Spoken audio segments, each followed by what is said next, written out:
Okay, yay! Hello, everyone. Hi, everybody. We're here with Kennedy Ryan, the amazing Kennedy Ryan, to talk about her new release. Yay! Real. Is your guys's glossy? Mine's matte. Mine is glossy, but it was like I switched it from matte to glossy in the middle because I felt like the matte absorbed so much of the light. And so I said, I'm going to try it glossy and see how that looks. And so we did that. And so I don't know. I some people like it glossy, some people like it matte. So Yeah.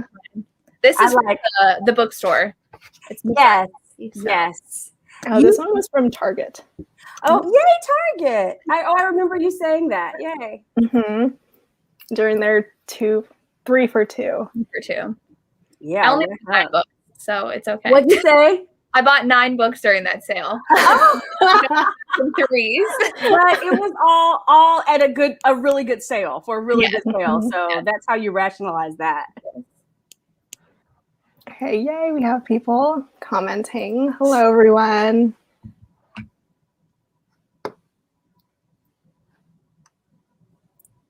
Oh, I can see the comments. Oh. I always forget to move to the comments instead of the private chat on the screen. Right. I can see the comments now. I always forget about that too. Hi, everybody. Oh, I've been always adding a question mark on accident. My thumb slips to the question for the exclamation and always asks a question to people. That wasn't a question. It was just an excitement.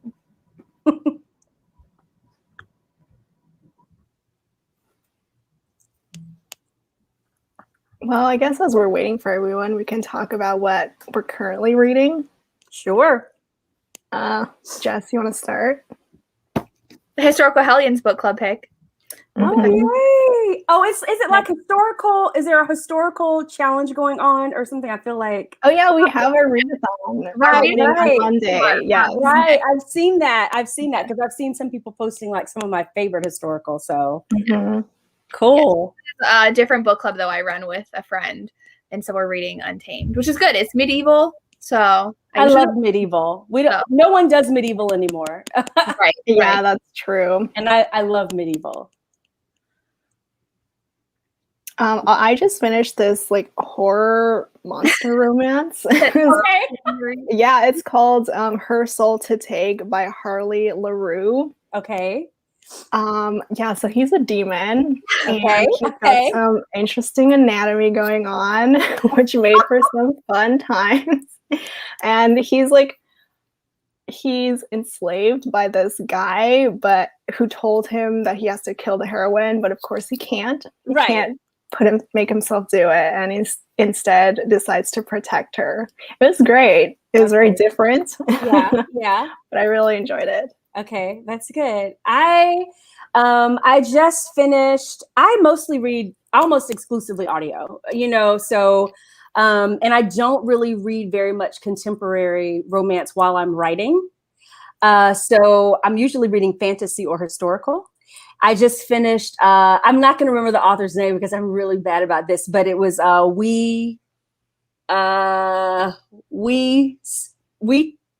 we chase the flame. We hunt the flame.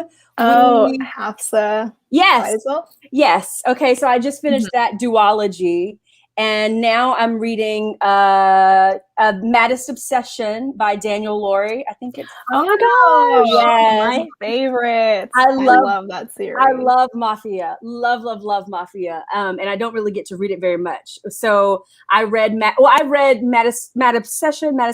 Now I'm on. Is that The Darkest Temptation? I am on book 2, which is the Maddest Obsession. Right, the Dirty Fed. Yes.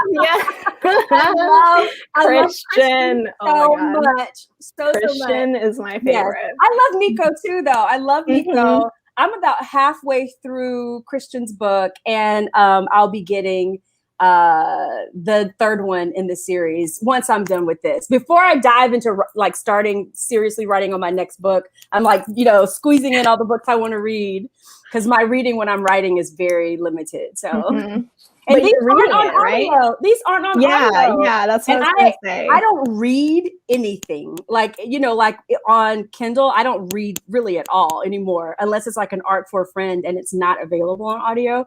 But I saw my girl Kate Stewart talking about this series, and I had to break down and actually read on my phone. I was like, I haven't done this in a really long time, but it's worth it. It's so good. Yes. So I've been good. telling everyone to read it since I read it last year. It's so good. Mm-hmm.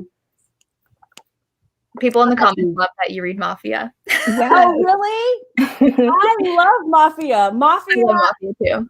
Love Mafia. Like when I can find really good Mafia, I love that.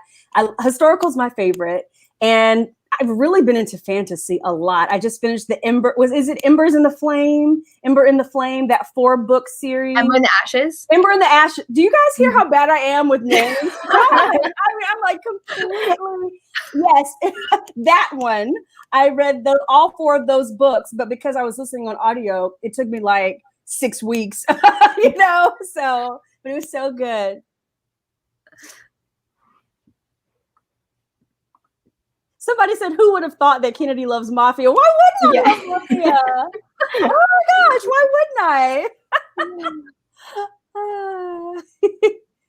Oh, The Darkest Temptation is the Danielle Laurie series, the Maid series. Yes, yes. Mm-hmm. Yeah, I'm in the middle of that one now. Somebody said, dang, Kennedy's even cooler than I could imagine. Because I read Mafia. Why is everyone surprised that I read Mafia? Because I write like crying books. Yeah, probably. I can never write Mafia. I mean, if I wrote Mafia, everybody would be slitting their wrists. I'm sure. I would be like the saddest Mafia ever. You would write like a kidnapping kind of Mafia. It would be depressing. There would be probably like a protest. They'd be at a march. You know, it's like it would not be good Mafia. That's so funny.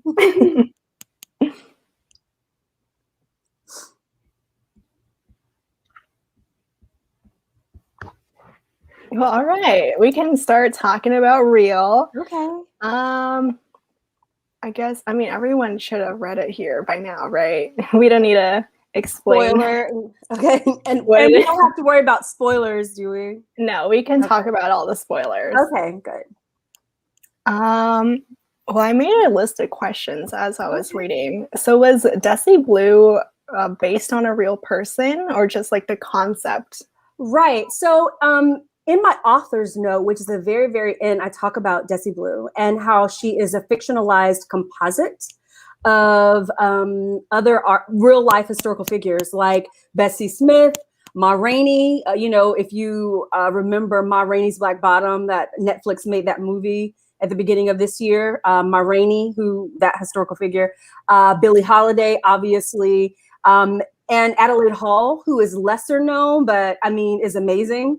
If anybody has been listening, I've been doing a lot of like interviews and conversations, and in just about every one of them, I talk about Adelaide Hall, who not enough people know, but she's in the Guinness World Book of Records for the most enduring singing career in history. She recorded over 8 decades. And she also holds the world record for the most encores, 54 encores, when she was entertaining the troops in London during World War II. She got called back to the stage 54 times. So, I mean, like in one night? In one performance. So she holds the world, and probably most people here have never even heard of her. Mm-hmm. And so really it's people like her, people like Adelaide Hall, who have really, I mean, she actually pioneered scatting. You know, a lot of people think Sarah Vaughan is huge. Of course, anybody who's even vaguely familiar with jazz knows Sarah Vaughan, obviously, and that Sarah Vaughan is known for kind of being the pioneer of scatting. But Adelaide Hall actually did it before Sarah Vaughan by accident with Louis Armstrong in a performance, impromptu. And so it's like, these are people who literally shaped the landscape of music and art in America and beyond, and are responsible for so much of what we have now. The roots of hip hop, of jazz, of blues, of R&B, of pop, of rock and roll, all of it is in these people. And for me, it was just like, wow, we don't know their stories. We don't know their contributions. And that's really what kind of got my wheels turning to write Reel. So Desi Blue is a fictional composite of a lot of those experiences and lost stories. I know you do a lot of research. So what kind of research did you put into this, especially with a fictional character? Oh, wow. Yeah, a lot. I read, I don't have it in front of me, but there is a guide, like a discussion guide that goes with this book that said, if you go to the very end of the book, there's a link for the discussion guide and it lists all of the books I read. So that is a resource for anyone who's interested. It lists like all the books. If you have the ebook, you can click on it, but it should be like a link that's listed in the back there too, depending on at what point you got the paperback. And if you have the audiobook, it's there too. It's a PDF with the audiobook, but it lists all of the books that I read. The ones that I am thinking about right off the top, not obviously, but it's obvious to me because she was such an influence, Billie Holiday's autobiography. I read a book, I'll ruin the title, but Angela Davis actually wrote it on Black feminism and the blues. And it focused on those 4 historical figures that I just mentioned, Bessie Smith, Billie Holiday, Adelaide. Well, she didn't really focus as much on Adelaide Hall, but also Ma Rainey. I read a book called Cafe. Oh gosh, I just went blank again. Cafe, where is it? It's gonna kill me that I can't think of it because it's literally in the book. Oh, you guys have to hold on because it's gonna kill me if I don't. You do right if I grab it. Okay. It's gonna literally torture me the whole show if I can't think of it. Hold on 1 second. What is it?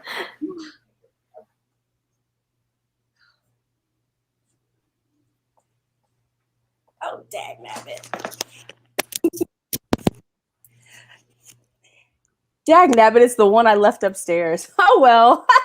I read that one. And that one's actually it's featured in the book too, because it's the first integrated nightclub of its kind in America, like the first desegregated nightclub of its kind in America.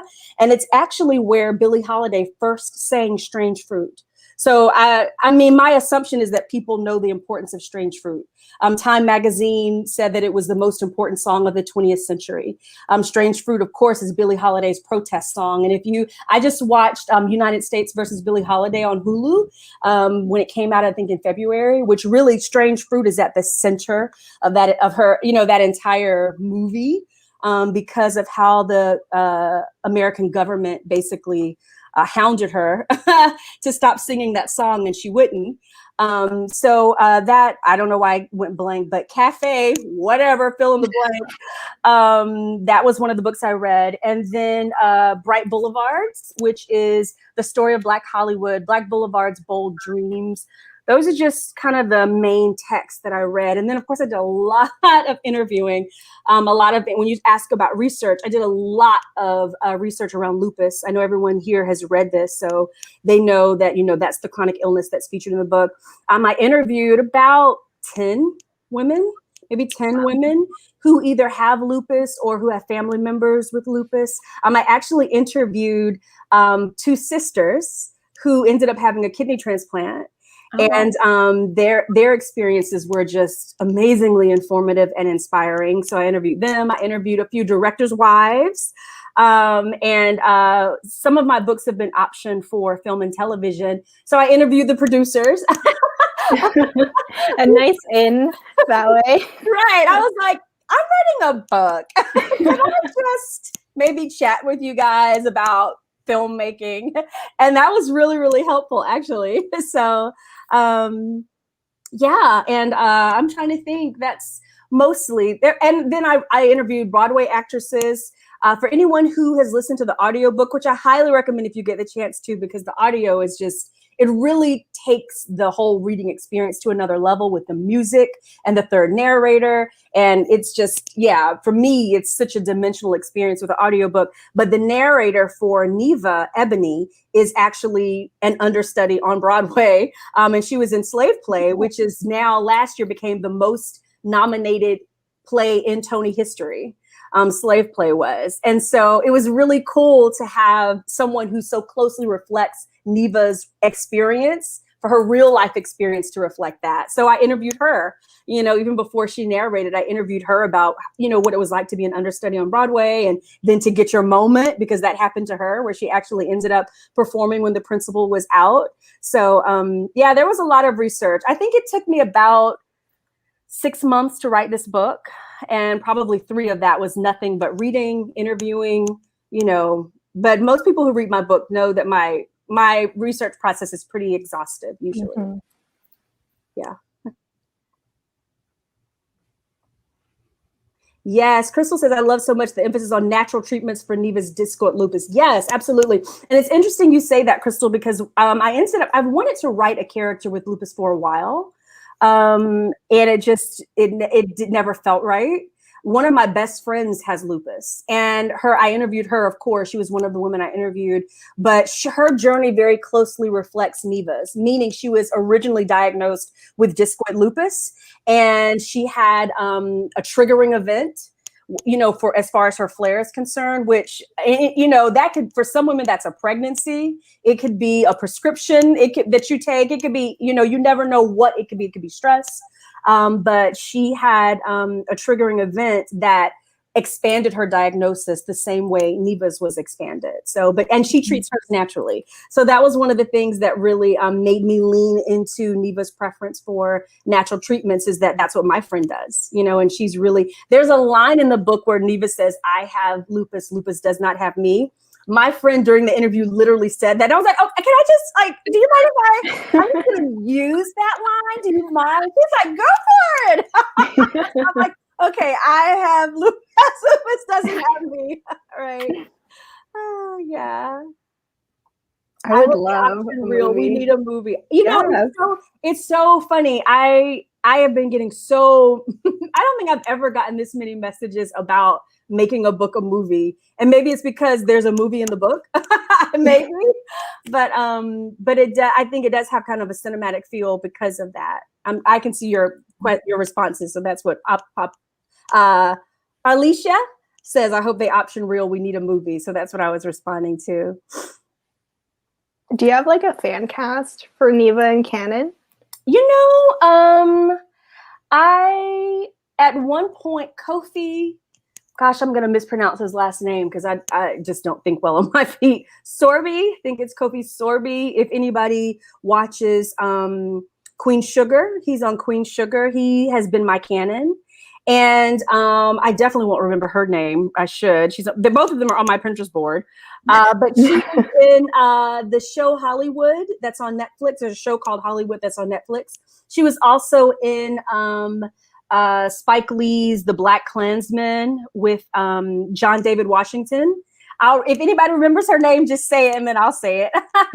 But she's amazing. If you just Google Hollywood Netflix cast, she'll come right up.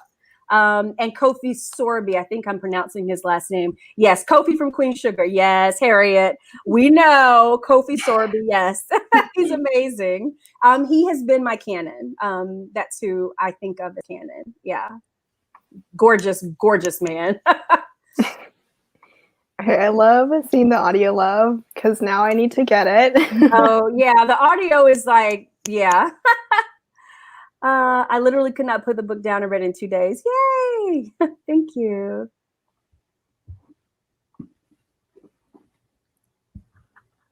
Oh, I'm so, hi, Jessica. Hi, how are you? Good to see you. Right. Oh, I'm just reading everybody's comments, but if you have questions, I'll answer them. I'm just reading everybody's comments right now. With Neva and her sister, did you know when you started the book that was going to be who she got her kidney transplant from? Yes. Okay. Yeah, I did. And it's so funny because as I started, you know how they talk about some people are pantsers, you know, and some people are plotters. And I say this all the time now. Talia Hibbert and I are really good friends. And we were talking one day and I was like, I just don't feel like I'm a plotter or a pantser. I have to, maybe it's my journalism background, but I have to research. Like I loosely know what's going to happen in the story, but until I really start reading, start interviewing, like get into that immersive process, that's when the plot of the story starts to kind of crystallize for me. And so I said, I feel like I kind of have to find that. And she goes, oh, you're a finder. That's what you are. You're a finder. I was like, okay, that's what I'm going to start telling people. I'm a finder. And so I kind of found that, like, as I was researching lupus, and I stumbled, you know, upon different people who, you know, the aspect of kidney failure, which a lot of people who have lupus end up grappling with. And it started kind of coming in my head because I knew there was going to be some drama with her sister. And those pieces just started coming together for me, how I would reconcile. And I mean, I use the word reconcile loosely because I don't want people to think that everything's rosy, you know, between them because she got a kidney transplant. You know, in the book, they talk about going through family therapy. They talk about, you know, those steps to, if there is reconciliation, the steps that it will take to get them there. But I knew that was what was going to bring them back into each other's lives. And the irony is that I knew that before I found this person who had a sister and had a kidney transplant. I literally just posted in my reader group, hey, you know, does anyone have experience with lupus or da-da-da-da? And one of my readers from my reader group messaged me and was like, hi, my sister has lupus. We actually had a kidney transplant and I donated my kidney to her. And I was like, whoa. That's happening in my book. Wait a minute. You know, like, I don't know. Sometimes things happen for me when I'm writing books and it just feels like, this is the right thing, you know, like this is exactly what I'm supposed to be writing right now because of how things come together. And that was one of those moments, you know, where I had literally the week before thought, I think she's going to have, you know, a kidney transplant. I think her sister's going to have to donate to her. And then for the next, like, I think it was the next week, a reader in my group just randomly was like, yeah, I donated. I didn't even say it. She volunteered that. And I was like, you what? You know? So like even more than you being a finder, things just come to you. Right. You know what? It's so, and this is so you know, but I always talk about the things that compel me to write, you know, and I always have to feel like this is what I'm supposed to be writing right now. I wish that I was smarter, you know, and that I followed trends or that I paid attention to what's so hot right now. I just don't. But I'm always like, what am I supposed to be writing right now? And when I kind of follow that instinct, things like that always happen for me, you know? So it's almost like an affirmation. You're on the right path, kid, you know?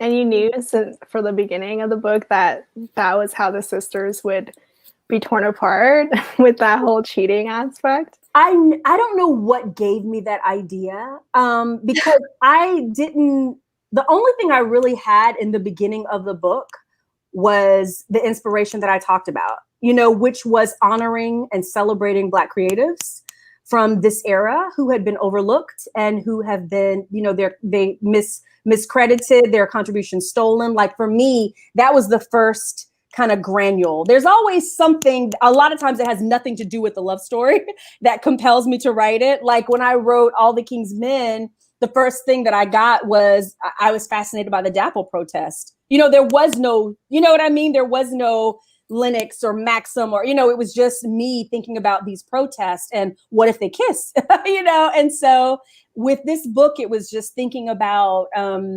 those pioneers and also seeing all of the movies that are being made right now that reach back and reclaim those stories. And so that was the first thing I had. And then Cannon and Neva showed up. And then I started thinking, I knew that Neva was from a small town. And I was like, what drives her, you know, to pursue this? And I just, you know, I don't know how it starts to come together, but I did know almost from the pretty early that it would be that, and that there would be trouble between she would be estranged from her family because of what happened with her sister. everybody says that scene where they're fighting in the hospital and Neva says, get out and take your kidney with you. Pretty much. She's like, I'll find a kidney. Forget you.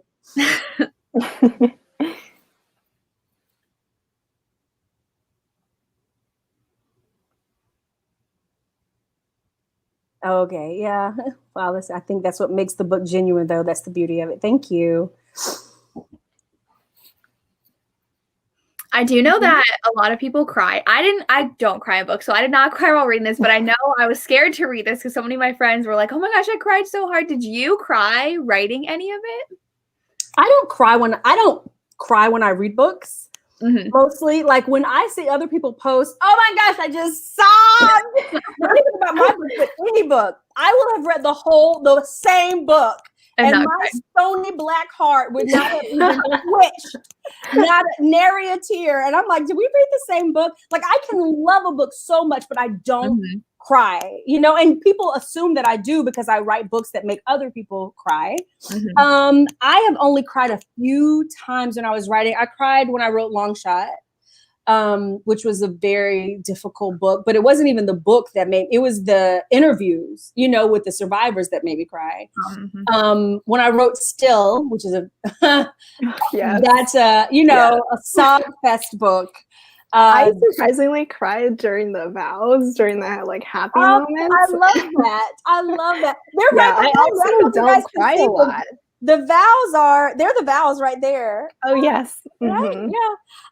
The Still vows. I cried a little bit in that part. For anybody who has not read it, I don't want to spoil it because that's a book you should just experience. And I cried with this book, but not where you would think. Like, I didn't cry when she's getting the kidney transplant. I cried when I was writing the epilogue from Desi's point of view, when she was talking about her history. Because for me, what she was articulating was the whole reason that brought me to the book, was honoring these people who have been overlooked, and then I cried when I was writing the author's note because the author's note gave me space to articulate all of that. And for anyone who has listened to the audiobook, it's the first time I have recorded my own author's note. I went into the studio and recorded the author's note myself because it was so personal to me and I couldn't imagine anybody else reading it, honestly.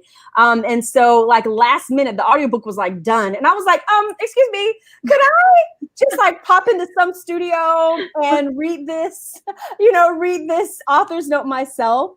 Because in the author's note, as I was writing it, I started crying because it was so personal for me. I mean, candidly, it was personal for me as a Black creative, because I'm like, these are the people who laid groundwork for people like me, but not just people like me, because American culture at large owes such an incalculable debt to these people.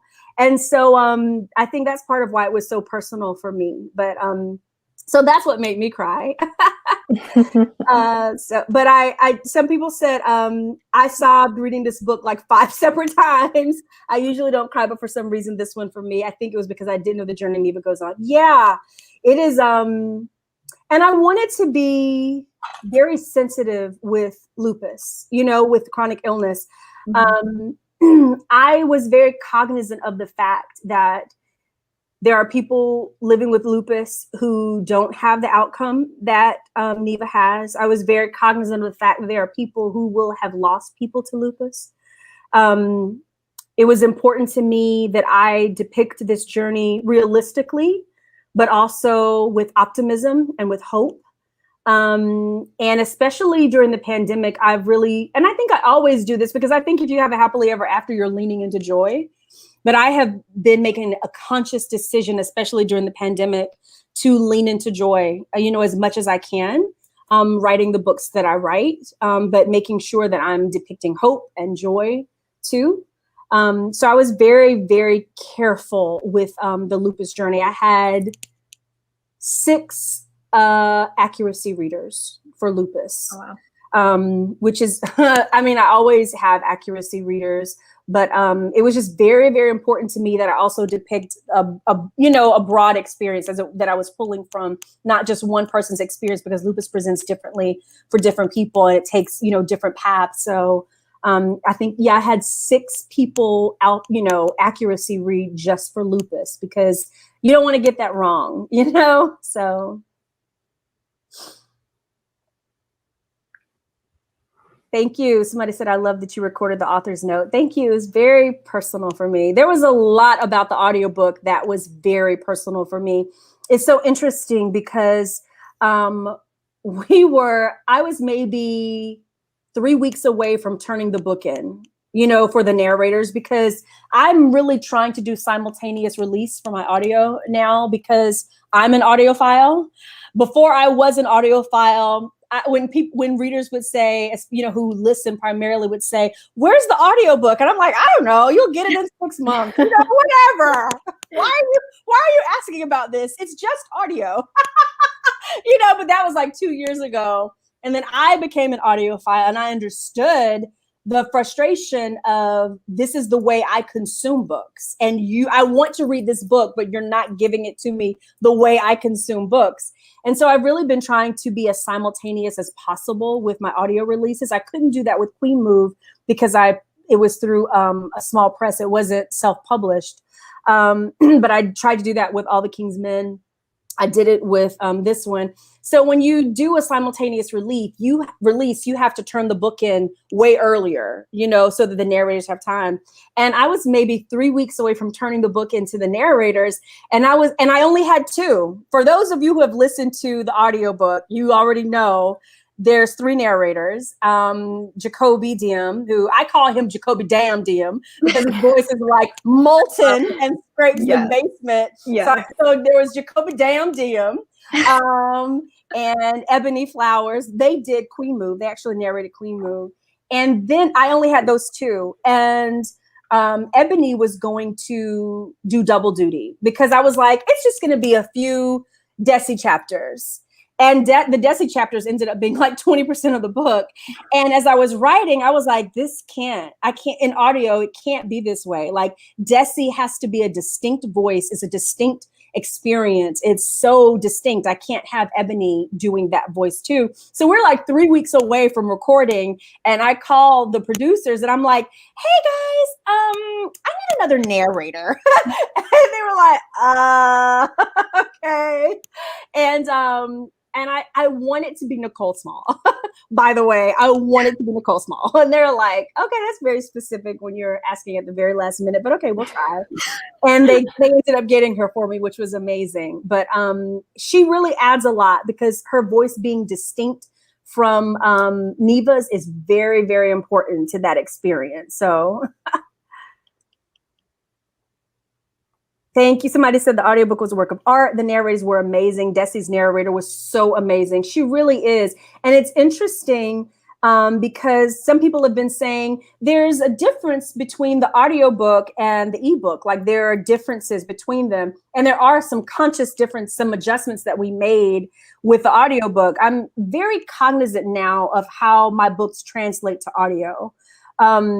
When I'm listening, I'm like, oh, I don't want all these he says. I don't want all these she says. I don't want all these attributions. I just want it to move like water. I want it to flow like a conversation. I want it to sound, you know, the way we have when we're having conversations. So I'm very cognizant of that. And when I saw somebody today say there were discrepancies between the audiobook and the ebook, and the narrator for Desi specifically, Nicole and I went through the script and took out some of the attributions that are in the ebook and in the paperback, because for the audio, I needed it to move in a different way.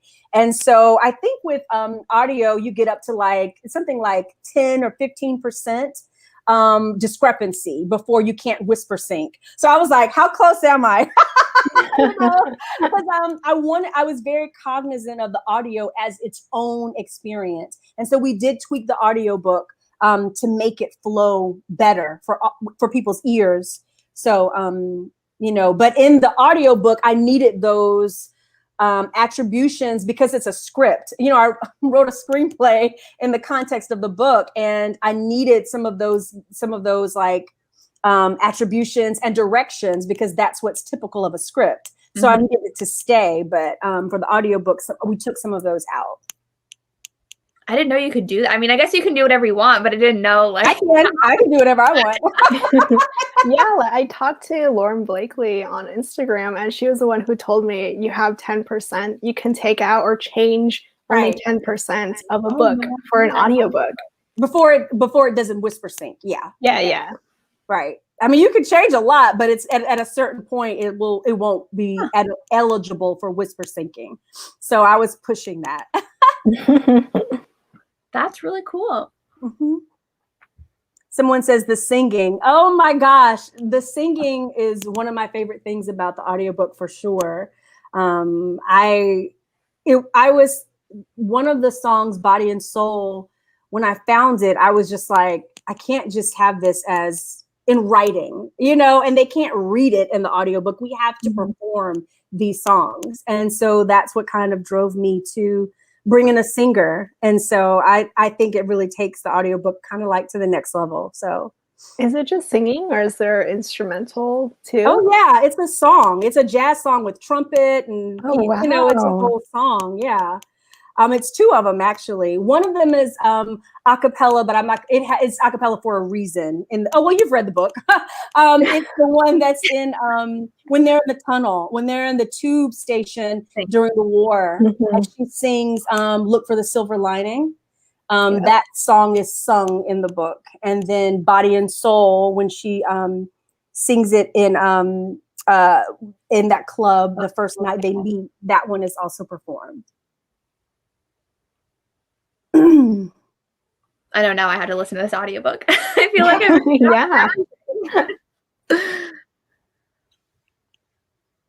Yeah, I think the only audio that has incorporated singing that I've listened to so far was Daisy Jones and the Six. They added the song at the end, and that was really, really great.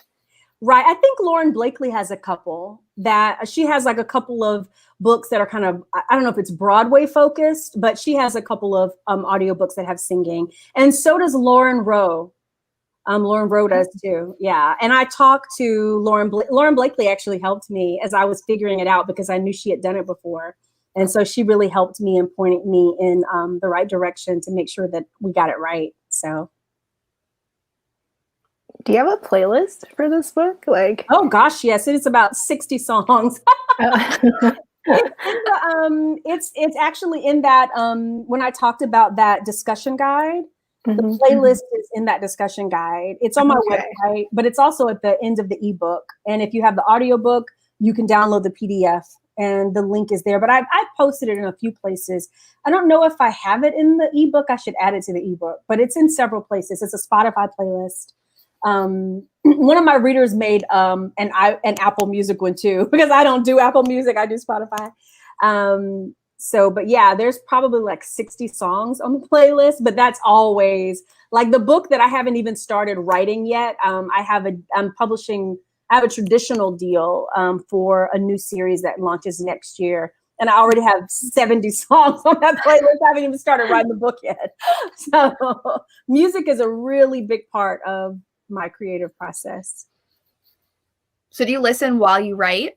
Listen to the songs? Not while I'm writing. I listen the whole time I'm writing. So if I go for a walk, if I'm washing dishes, whenever I have like spare moments, I'm listening to those songs. I really don't listen to anything else.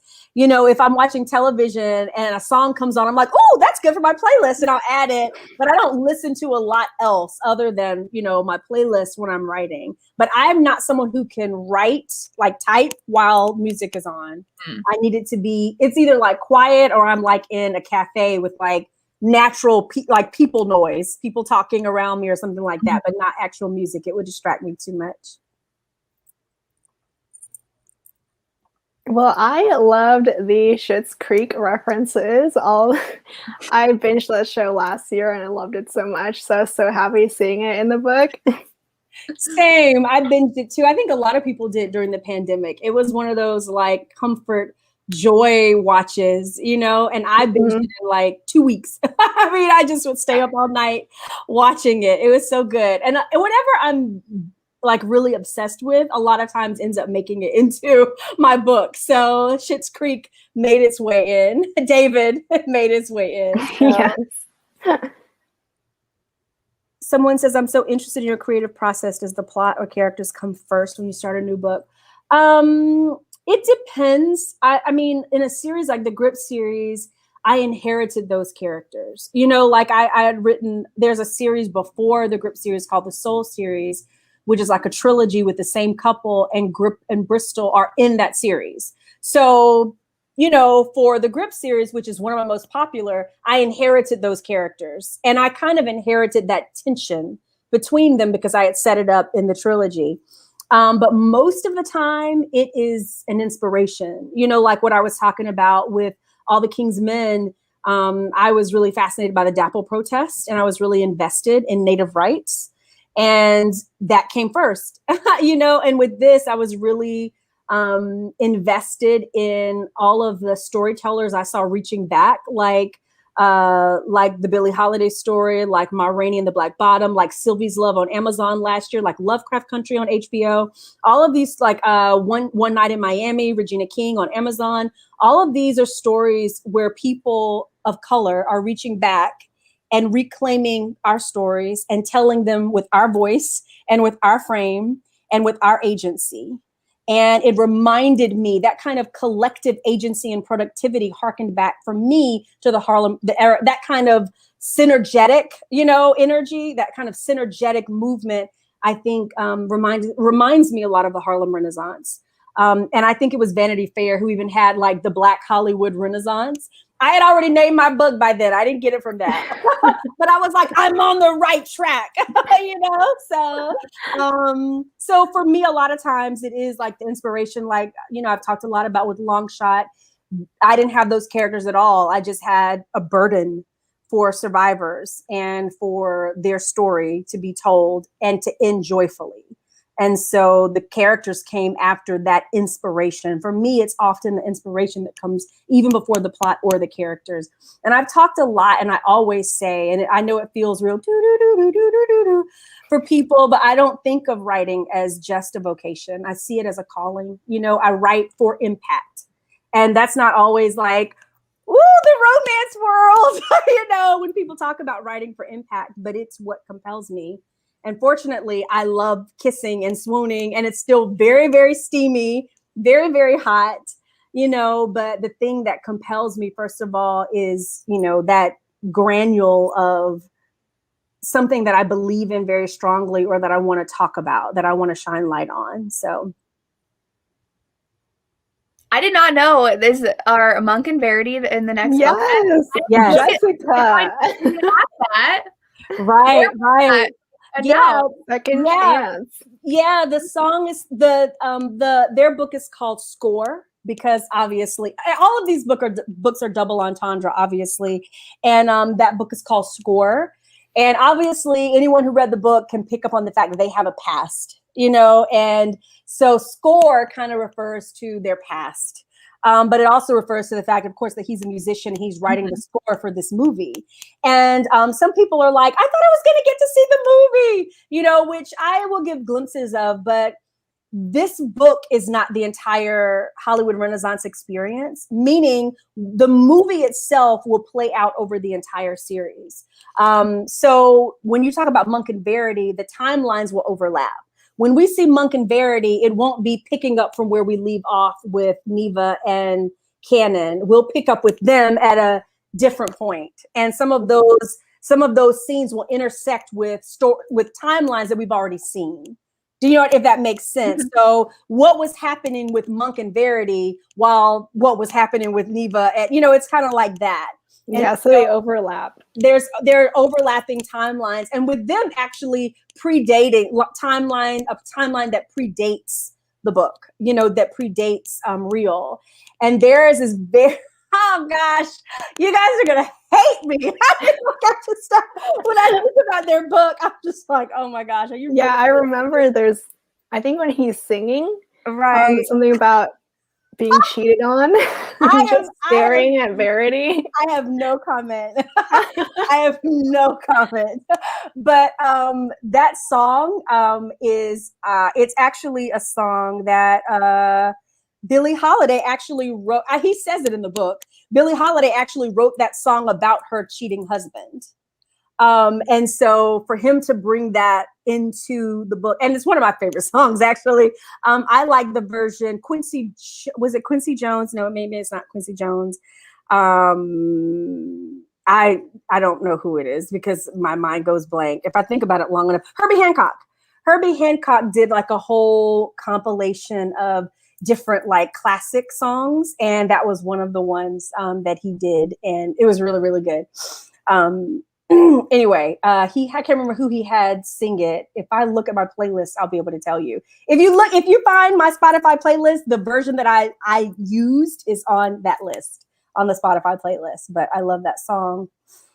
Someone says, I love Monk's character. I do too. I'm really excited about it. I love, some people assume that some people, when they think about me, they think about sports romance because Longshot is so, in a lot of people's minds. But my favorite thing to write is artist, so something like the Grip series or like the Soul series, like where you're talking about singers and writers and poets and artists. That's my absolute favorite thing to write because I feel like it's closest to who I am. And because I sing, I play instrument, I write, like all of those things are very much a part of me as a creative. And so writing that is very instinctual for me. Well, we've been getting questions about how many books are going to be in the series. Right. Somebody just asked about Takira in the fall. I think that I'm actually going to delay Takira until after Monk and Verity's book. And part of the reason is because I think that I want to have 2 full-length novels in this series before we do a novella. The novella is coming through 1001 Dark Nights, and we talked about it. And I was just like, I think I want a little more runway in this series before I do a novella. So we will get Monk and Verity's book probably in the first quarter of 2022. And I know that seems like by March, probably. I know that seems far away, but I have to write. I have a traditional deal for a new series called Skyland. And I have to write that book this year, even though it doesn't come out until November of next year, because traditional deadlines are, the timeline for a traditional book is just much longer. And so I have to write that book first. It's called Hindsight. And so I'm working on that book now. And then I will be able to get back to my self-published titles, and I will write Monk and Verity's book. Probably I'll start on that at the end of this year, hopefully to publish first quarter. And then Takira's book, the novella, will come out in the spring. And then Hindsight, the book that I'm talking about through for my trad deal, will come out in the fall. So I won't be able to put out another self-published book next year after those 2. So the last book, which is called Seam, SEAM, which is the costume designer story, Lynn, that will come out the beginning of 2023 after Hindsight. Is it with the producer, Evan? Yeah, I think it probably is. Yay! Yeah. I mean, you can kind of tell. Yeah, but when I say that, people are like, "But how? She's married. What's gonna happen?" And I'm like, "Girl, I write messy books." That's what I was confused for a second. I was like, did I remember that correctly? Because I thought she was married. Because they're like, oh, wasn't she only hired? She was. To that awful guy who's obviously gonna get kicked out. Who knows? Who knows what will happen? We love the drama. It's okay. Yes. Right. So I didn't even notice. Some people I didn't even notice that we didn't get the movie, that the movie didn't even show in the book. I didn't even notice that. I didn't know. I'm writing a bonus epilogue, and because I always write bonus epilogues, and I may give a little glimpse of the movie, but part of why I don't want to write a lot with the movie is because all of these stories have overlapping timelines. And I haven't written the other books. And for me, it's like I could do something in those scenes that writes me into a corner. You know what I mean? And so I didn't want to do a lot with the end of the movie because the movie is being filmed over the course of the entire series. So if I give too much of that, even glimpses of that, if I write something that conflicts with what makes sense for the other stories, it's like, damn it, I knew I shouldn't have written it. I knew I shouldn't have written it. Now I needed to not be that way for this book that I'm writing. And I'm not a heavy plotter. Like there are a lot of people people who like plot out every little detail of the entire series. And I've already talked about, that's not how I'm a finder. So I haven't found all of that.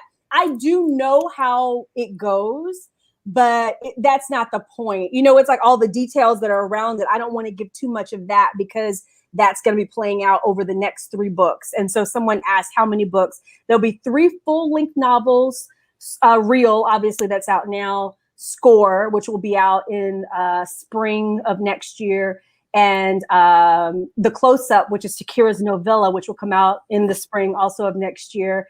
And then Scene, which will come out probably early 2023, like winter of 2023. It's so far away. It is. I feel booked, because I'm like, and I'll be writing book 2 of Skyland. So it's like, I know what I'm doing for the next 3 years. That Skyland is a 3-book series. So it's a lot.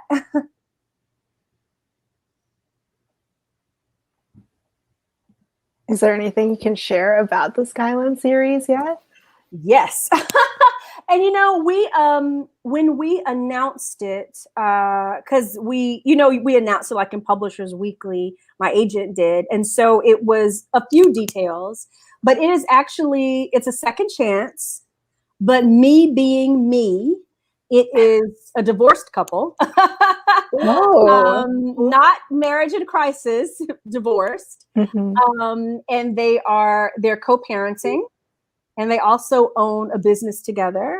And it's an exploration of what went wrong. And of course, it's a romance, so there will be a happily ever after, but it's just kind of the journey through what went wrong and then making things right. And so it's called Hindsight.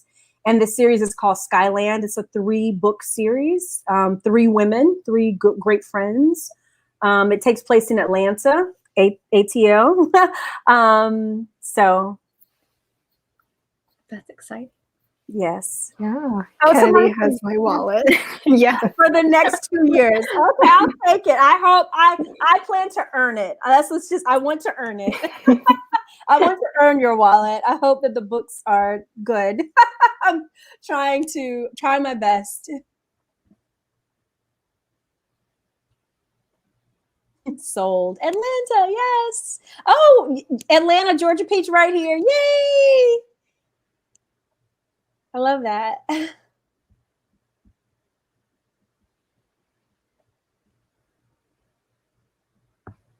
Have you already started researching for Score? Like, what kind of things you're going to have to research for that book?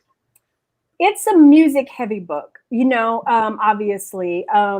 So for me, the first thing I do when I'm writing is, especially if some of the experiences are kind of beyond my experiences, I draft an interview list. And so that's what I'm doing for Score. I've already started interviewing for Hindsight, which is book 1 of Skyland. So that's the process I'm in now. I usually do my interviews by Zoom so that I can go back later and, take notes. So that's kind of and obviously I have a playlist and it's already got like 20 songs on it. But most likely for Score, I will be writing original music, which I've done before for the Grip series, and also for the Soul series. So that's kind of a different process, because probably in the audiobook, there will be music again. If everything goes well and if the songs come to me. If not, maybe not. These were not original songs. These were songs that were already in the public domain, because if copyright gets really, really complicated and expensive if the songs are not in the public domain. Fortunately, we were in an era where a lot of those songs from that era are in the public domain. And so that worked out. But I do think that I'll probably write original music for Score. Some. And hopefully that will be, performed on the audiobook. Will you be setting up any signings or meet and greets for those books in Atlanta? I hope that I probably will do something in Atlanta. I don't know when. With COVID, everything has been shut down. I've been super, super cautious. We've all been cautious, but my son is immunocompromised. And so I was basically a hermit for the last 18 months. You know, we didn't take a lot of chances. So I do have my first signing is the Dallas Bells in September. I haven't even advertised that. I haven't even done, the pre-order for it. I'm very unprepared because it doesn't feel like it's time for me to be traveling. But I have to get on it. Well, and I wanted to get Real out because I knew that there would be people who wanted to order those paperbacks, and I just wanted them to see it and decide if they wanted it, and, you know, all of that. But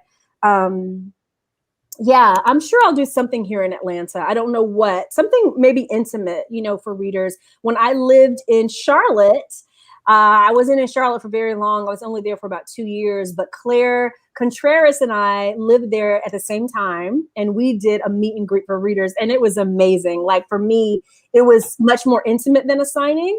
We met for lunch, you know, with all the readers, and they brought their books and we signed them and we took pictures and we hugged, and it was amazing. It was like 30 readers maybe, and I loved that. So I probably, if I could find 5 readers in Atlanta who wanted to come, then I would do it for sure. Yeah, when you came to Los Angeles, obviously I had to go. Yeah, I know. I loved, I'm trying to think. Was that the at the restaurant? Were we at the restaurant? Yes. Yes. Yeah. Okay. Yes, that was amazing. You know, it's so funny because I was there in LA meeting about the options for the books.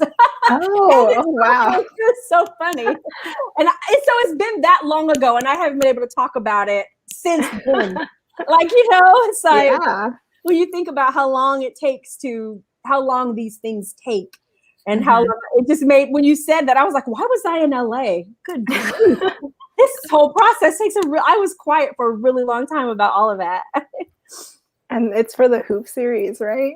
Yes, for the Hoop series. Well, yeah, because the Hoop series was actually optioned before I don't even think I had written All the King's Men when the Hoop series was optioned.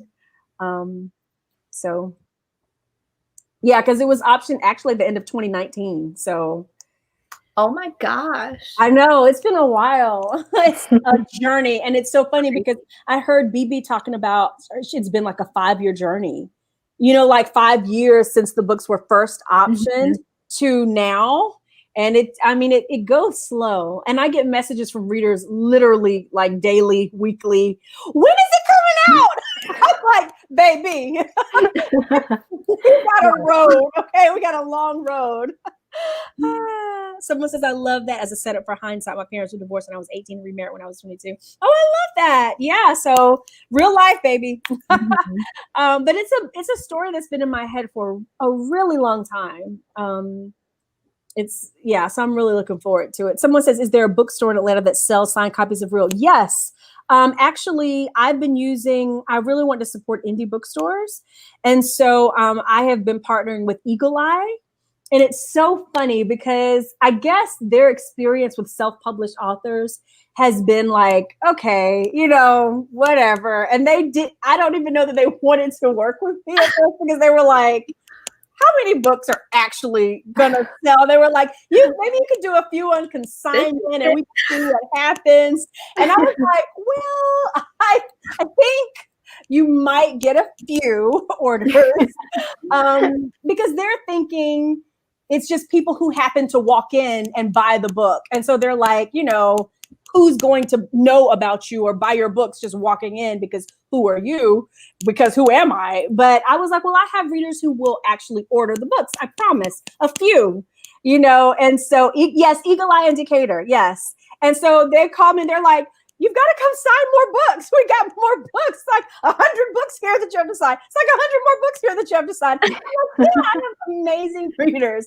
And so then you can actually order, because my store is not open right now, my online store. And so we had readers start asking them, can you get other books besides Real? And you can order any book that is on their site that is mine, you can order and I will sign it. It's literally up the street from my house. So I go there like twice a week and just sign a whole bunch of books. And so this week they ordered the Hoops books. They ordered All the King's Men for people because I'm not doing signed copies right now through my website. So people have been getting them through Eagle Eye. And it's on, if you go to my Instagram, their link is like in my link tree. Their link to Eagle Eye. If Kennedy does any meet and greet in Atlanta, everyone can come stay with me. Yay, party in the A. Let's do it.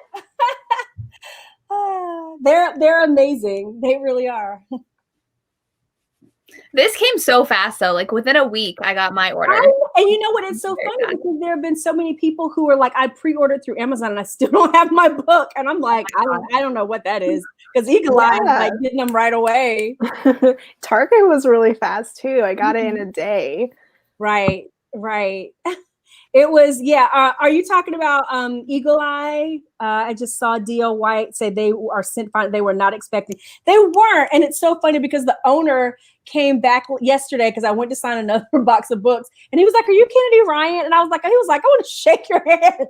He was like, we really didn't know what to expect. And this has been amazing. I was like, for me too, I have great readers, So that's really good. It feels good to support an indie bookstore. Barnes & Noble is amazing, but I wanted to do it with a local indie bookstore. So. But you know what? Just M. Reed says, here's the moment I wish I lived in the States. They did not do international shipping until this. And I said to them, a lot of my readers are international. Can you accommodate international orders? And they can. So go to their site and they actually just started doing international orders, literally for real. So for the book reel. So check in with them because she told me yesterday that they were shipping internationally.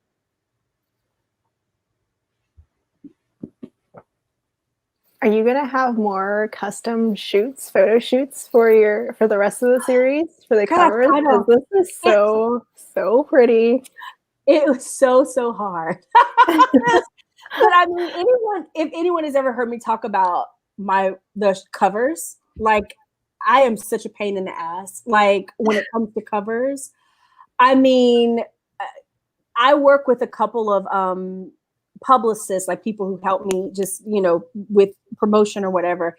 And it's two of them. And they were like, we remember what happened with Queen Move. And we remember what happened with All the King's Men. Now you have to realize that for All the King's Men and Queen Move, we shot those covers twice. We shot both of those covers twice. And so with this one, they were like, can we at least just shoot it one time? Like it really takes a lot to coordinate, so I don't know. That is my preference. Because usually I have something very specific in my head and it's hard to find it in stock or hard to find it already existing. So I like to do that. It can get expensive and it's very time consuming, but I usually end up with exactly what I want, which for me, if I don't have exactly what I want, I usually end up going back to the drawing board anyway and saying, okay, that thing that I said we weren't going to do because it was too expensive and it took too much time. 6 months later, let's just do it. And they're like, we should have just done this in the beginning. So, but yeah, I don't know. We'll see. Right now I'm in hindsight mode. I'm in the mode of the Skyland series because that's where I'm writing. And I really, really love this setting. And I will be collaborating with a traditional publisher for the cover. So I'm kind of in that space and I'm not really thinking about what the cover of Score is going to look like yet. But I know myself and very soon I will.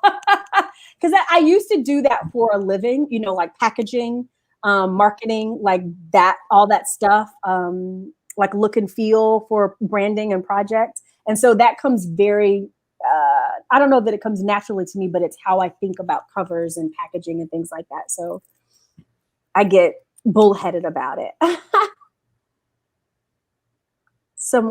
Okay.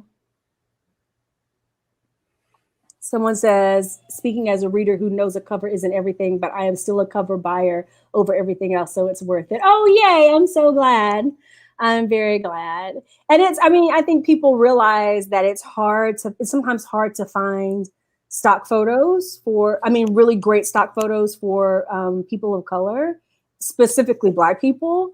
And so that's what kind of drove me to start doing custom covers. There was just such a drought of it. Not that you can't do a great job, because you can. There are people who do, but it's what also drove my friend Nana Malone to be on her own covers. Yeah, she just released a new cover with herself on it. Yep. Right. Yep. For Kobo, her second one for Kobo. So there are challenges, but we are trying to overcome them. Thank you, guys. I'm reading your comments. Do you know what size the Hindsight books are going to be? Like, are they mass market? Are they trade paperback? I'm pretty sure they're trade paperback. I don't know, though. I should know, because I'm sure it's in my contract. I'm sure it is. Yeah, it's trade paperback, because the mass doesn't come until later. So it's trade paperback, and then the mass paperback mass market will come later. So it'll start trade paperback. Who is the publisher? It's Hachette, Forever Romance. Okay. Yeah. Oh, so you're like going back to your first publisher, right? I am. I started with them. I did my Bennett series through them when I first, I started traditionally publishing. I published 4 books with them, actually, and then started self-publishing with my Soul series. And so my first kind of venture, I just kind of stuck my toe in with Queen Move, because it wasn't self-published, but it wasn't like New York Big Five. It was a small press with Blue Box, who just did JLA's, I almost called it Supernatural fantasy series.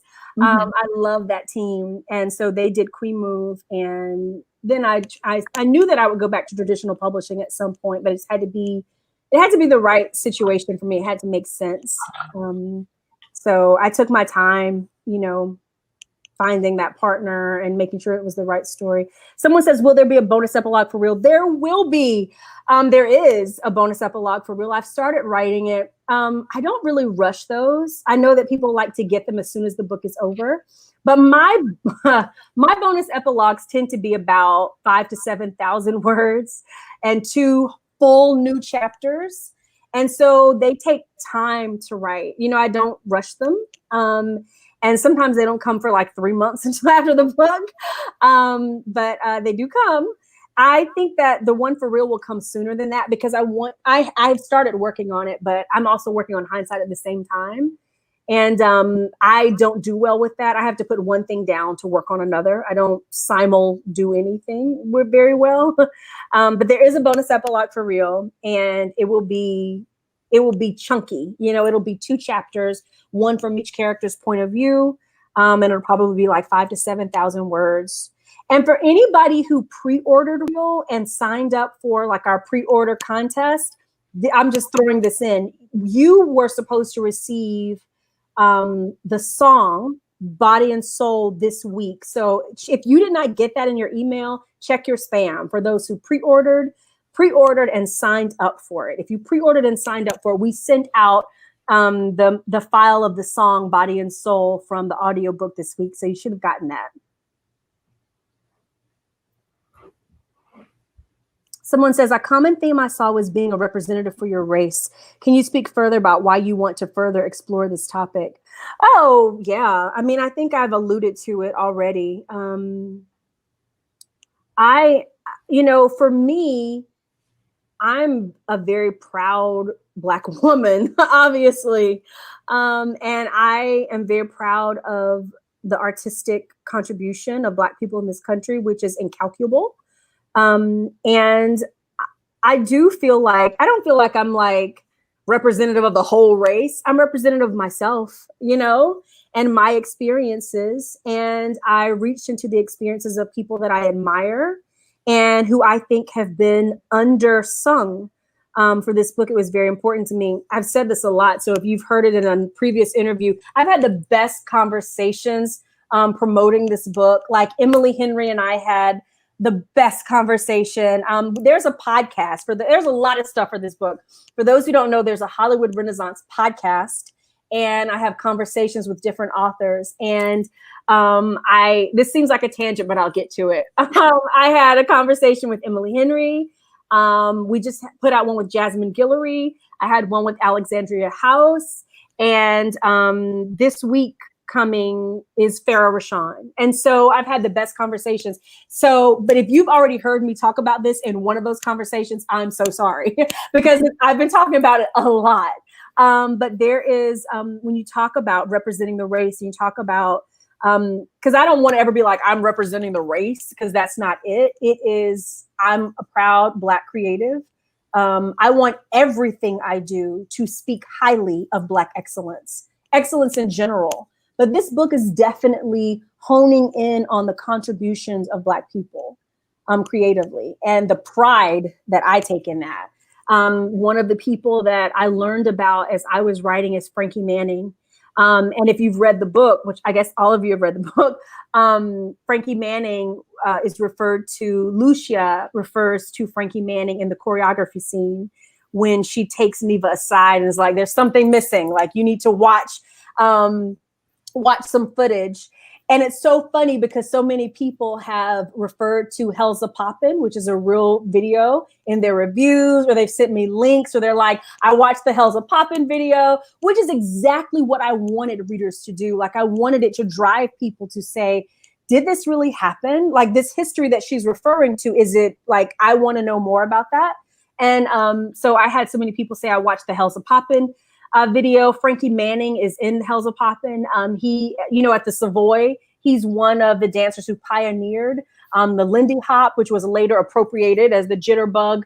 And I talk about the fact that, well, in the book, I talk about the fact that Frankie Manning, went on to work in a post office for 40 years, where his contemporaries like Fred Astaire went on to, be in Hollywood and be very famous. Frankie Manning worked in a post office for 40 years in relative obscurity because of the systemic barriers in this country that kept him from reaching his full potential. And so he got a Tony Award in his 70s, after having been, and there's nothing wrong with working in a post office, but he's such an incredibly talented pioneer who, and this is one thing that I really wanted people to feel in the book, is that so many Black creatives ended up leaving this country during this time because of the systemic racism that was here.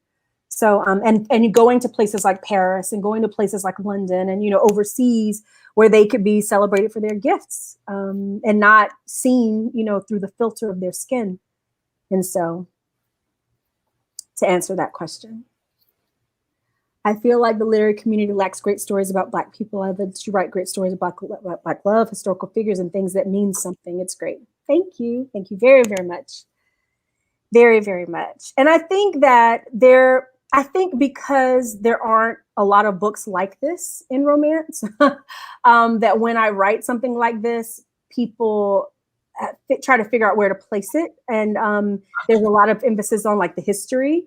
And it can get lost that there's an actual love story and that there's lots of steam and lots of sex and lots of kissing and lots of swooning, so I don't want to lose sight of that. But I think it's just that there aren't many people who are writing things like this in romance. And so when it happens, and I hope, we see more of it, but it does take a lot. Like it's not something that you just sit down and kind of crank out. It's something that takes a lot.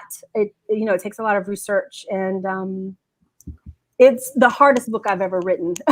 So I had to learn how to write a screenplay. I taught myself to write screenplay so that I could incorporate the, Desi Blue screenplay, which was a challenge, but it was fun. So it was an undertaking, but it was worth it for me.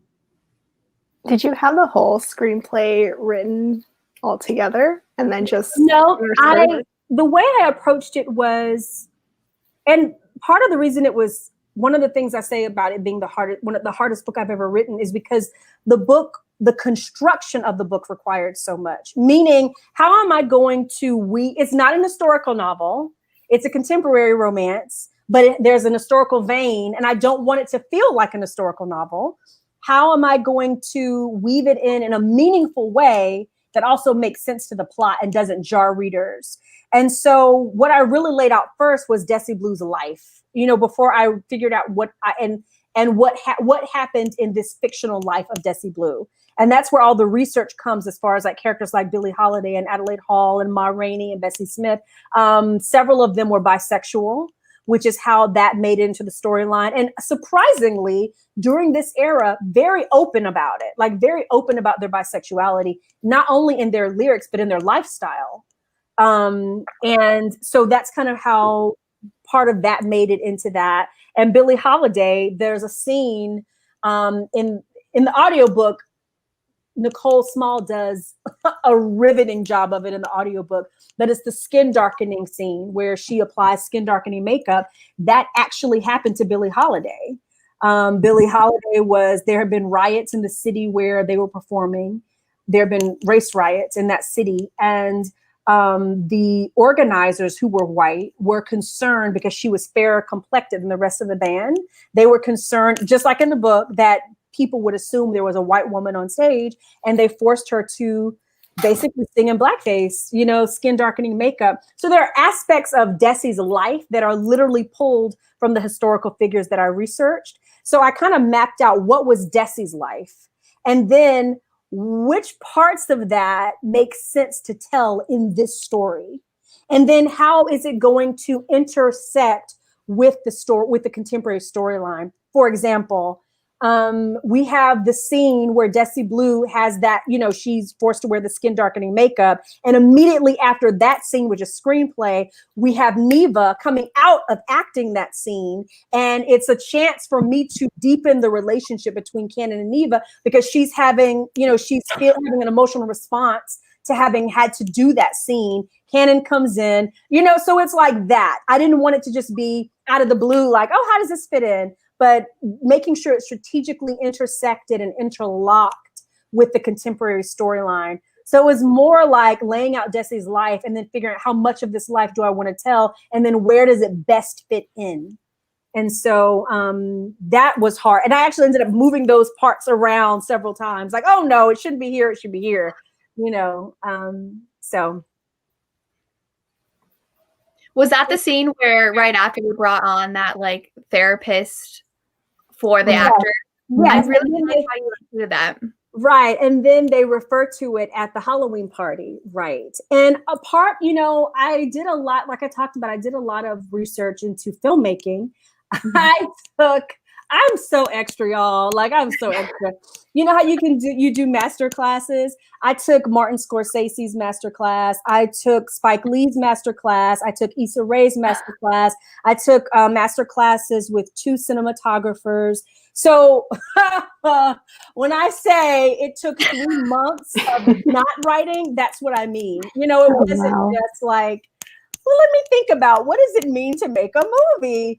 Because I needed to be so fluent. If you are writing from the point of view of someone like Canon, that language is second nature to you. So I needed a command of the language of filmmaking. I needed a command of the industry standards. For example, the French hours, when they talk about how, and that came from actually one of the main influences for me as far as Canon's characters, Ryan Coogler, who directed Black Panther.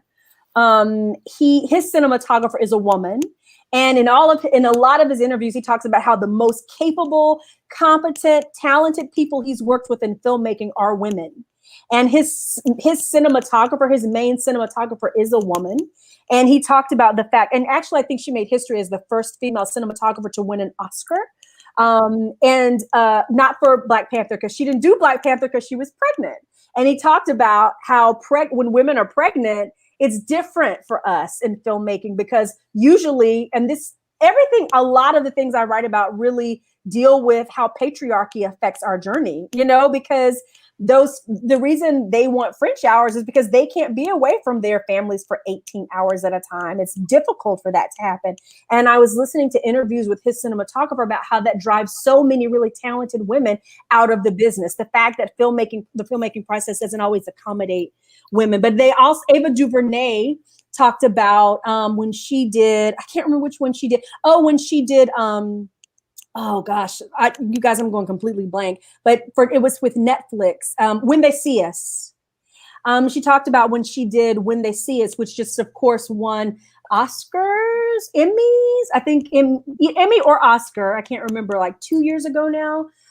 When They See Us on Netflix, she talked about it being so traumatic in places that she brought therapists in. And I've listened to several filmmakers now who have started doing that because so many of the artists completely immerse themselves and they're almost like reliving those traumatic events. And so they've started bringing, therapists on set. And so that's what kind of the inspiration was for that. Thank you. Again, advocating therapy in the smallest ways. Absolutely. I mean, therapy, I don't know how people make it through life without therapy, honestly. And when I look at it, therapy is like in just about every book I've written over the last few years, definitely in Long Shot, because Iris is in therapy after she, for anybody who hasn't read Long Shot, I don't want to spoil it, but Iris goes into therapy. Lotus is in therapy and in group therapy. I'm pretty sure there's therapy in Queen Move. And yeah, there's definitely therapy in the Skyland series. And I think also just normalizing that we need safe places to unburden ourselves and that we need safe places to work through, what our issues are. Will Kennedy do a paranormal? I have no idea. I'm such a one-trick pony, I can't even write a rom-com. I mean, somebody asked me once, will you ever write a rom-com? And I just looked at them blankly, like, how would I even do that? Me? It's just like, me? Although people message me like, I laugh during reel. There are funny parts during reel. There are funny parts during reel, but I can't sustain it. I can't write anything that is supposed to be light. I just cannot make myself do it. Maybe one day.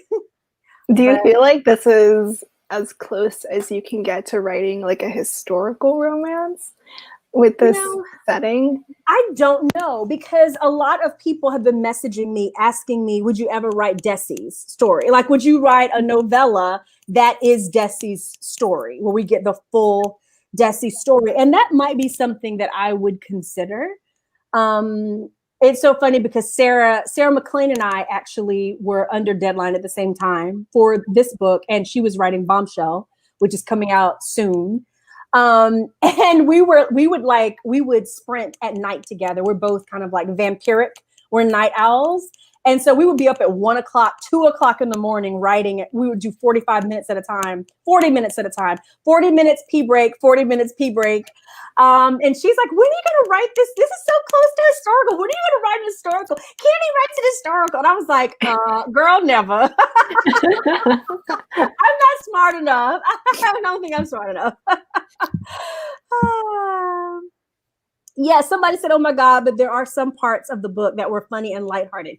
Yes, there definitely are. There definitely are. And I think Neva is a very joyful person. Like, she's obviously managing a chronic illness and she has challenges, but she has a lot of joy and there's a generosity to her spirit, I think, that I wanted to come through even in like her dialogue, especially with Takira.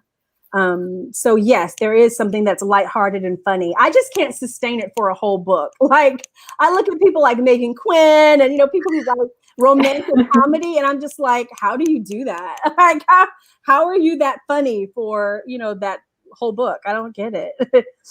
Somebody says, Ken is my favorite male character you have written. He was such an alpha. You know what? I call him Alpha Cinnamon. That's what I call him, an Alpha Cinnamon hero, because it's like a hybrid. He's not beta, but he's like, there's cinnamon roll tendencies because he's such a mama's boy, and there's a tenderness with him that comes, I think, with not just his relationship with his mom, but how it prepares him to walk through things with Neva. So I think there's some cinnamon roll tendencies, but his personality is so type A, and he is so obsessive.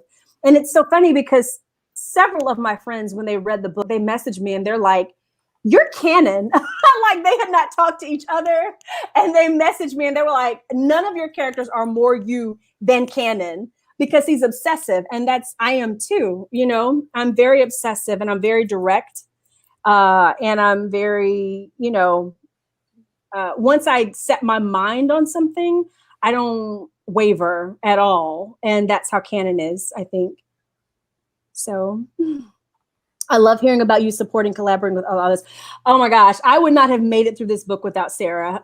She and I basically said that we dragged each other across our deadlines because she was writing Bombshell and I was writing this. And I always have a sprinting partner. It changes depending on who's under deadline at the same time. But some friend of mine is always under deadline, and I'm going to force them to sprint with me to keep me accountable. Cannon, he was a dreamboat. He was so many wonderful qualities. I loved him. Thank you. I love him too. I really, really do. Are there any subgenres within romance that you want to explore? Suspense, thriller? I don't know about suspense or thriller. I think if anything, I might write women's fiction, like just straight women's fiction, at some point. But I don't know about suspense or thriller. I don't know. I'm such a one-trick pony that I don't know that I would branch out very much in the context of romance. If I collaborated with someone, and it's very hard for me to think about collaborating with someone. Sierra Simone and I collaborated on a short story in the All the King's Men universe, and we plan to release that as a novella. And that was a great experience. She and I have we write very different stuff, but we have very similar approaches to writing. As far as how we think about language. And so that was a delight writing with her. Talia and I joke about collaborating all the time. I can't even imagine, but that would be fun. But we both it's really, you know, both kind of set in how we do things, but I don't know. I was gonna say Kingmaker has suspenseful moments. So which one does? See it, Kingmaker. Oh yeah, for sure it does. And I think Longshot does. Longshot has kind of some of that tension, like what's going to happen. Like I'm on the edge of my seat, like and I'm afraid, you know, like, you know, I think there are elements of that in some books, whether it would be enough to be the point where it's called romantic suspense. I think they would be like, Kennedy's really reaching, you know? So I don't know that I would categorize it that way. But I definitely, there have been, I think probably something like The Kingmaker comes as close as I have come as far as like suspense or, you know, something like that. But yeah. With that cliffhanger. Mm-hmm. Literal, yes. Yeah. Literal cliffhanger, yes.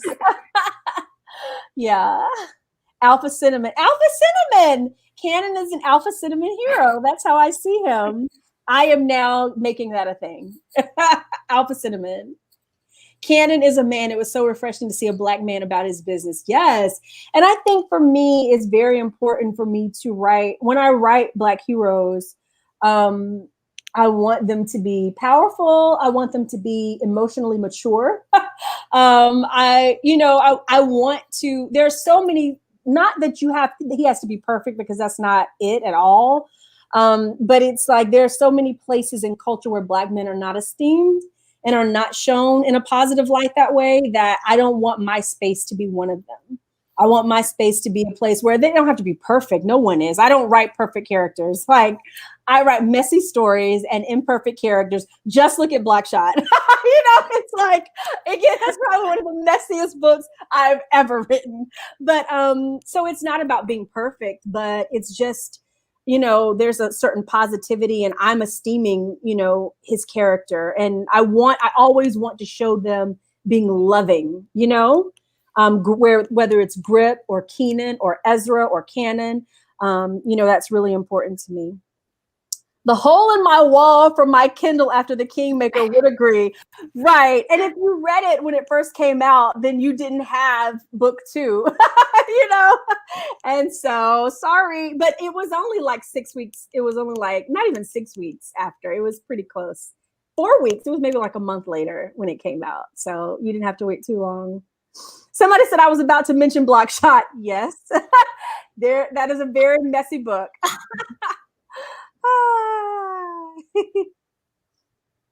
And I love complexity. I love real life kind of complexity. Thank you for being responsible with Black male characters. I think Alpha Cinnamon is my favorite now. Mine too. But you know what? My husband is like that. Like my husband he's a Black man, but he's very Alpha Cinnamon. Like he's like, you know, he's strong, all of that. But then he's also like a mama's boy and very tender and such a sweetheart. And, you know, so much of my husband makes its way into my books. During Long Shot, he helped me. I'm obsessed with basketball anyway. Like personally, before I knew him, I was. But so much of the dynamic between August and Iris and Long Shot is our dynamic around basketball and around sports. And it's so funny because the whole thing of, I say this all the time because I think there are a few lines from Long Shot that really stand out for people. One is hopscotch. I get that a lot. People will just message me, hopscotch. I'm like, hopscotch, you know, or they'll get a tattoo that just says hopscotch or whatever. And it just, you know, it's like a touchstone for that book. But also I'll Play You at the 5, which is kind of the other thing with Long Shot. And my husband, I hadn't heard that. Actually, my husband explained it to me. He was like, you put that in your book? I was like, for damn sure. It's going to be a big part in the book. Yes, sir. he's watching the playoffs and I'm like, I'll play you at the 5.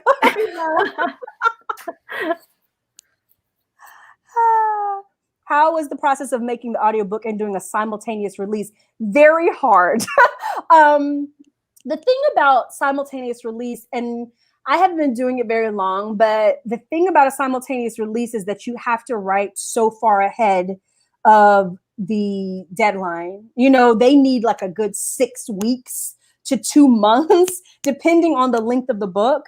And my book is 16 hours, you know, so the audiobook is 16 hours. The average romance novel on audio is about 8 hours. So it's literally like 2 books, you know, it's the longest book I've ever written. So the longer the book, the more lead time they need. So I had to turn this book in like 2 months ahead of the release for them to record it.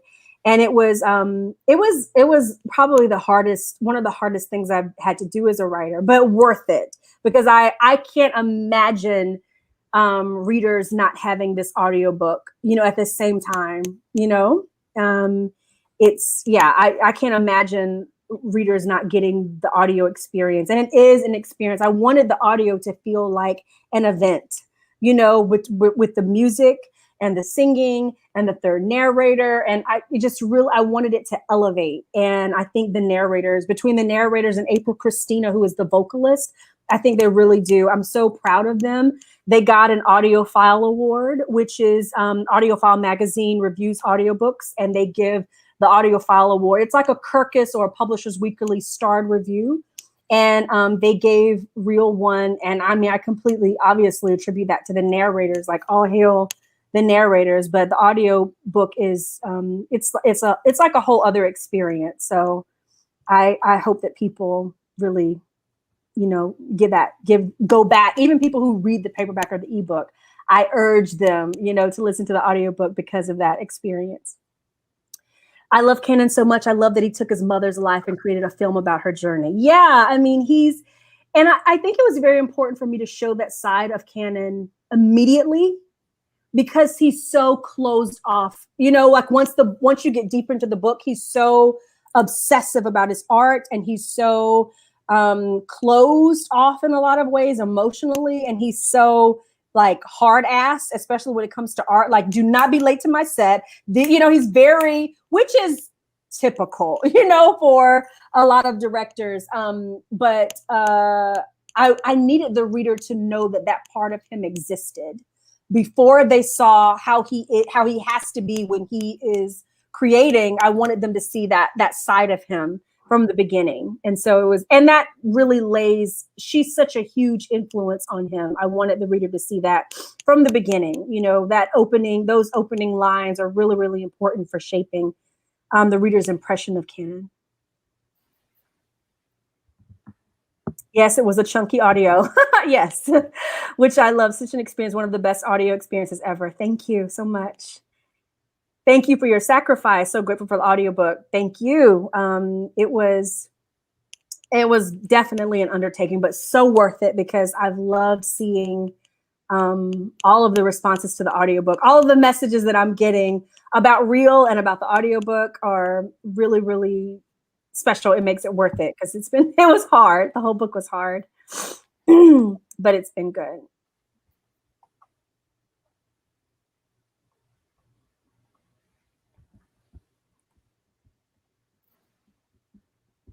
Are you a Hawks fan? I'm a Golden State Warriors fan. I do live in Atlanta. I lived in Atlanta for 20 years, and then I moved to San Diego, and then I moved to Charlotte, and now we're back in Atlanta. And I am an Atlanta fan. Like, I am an ATLian through and through.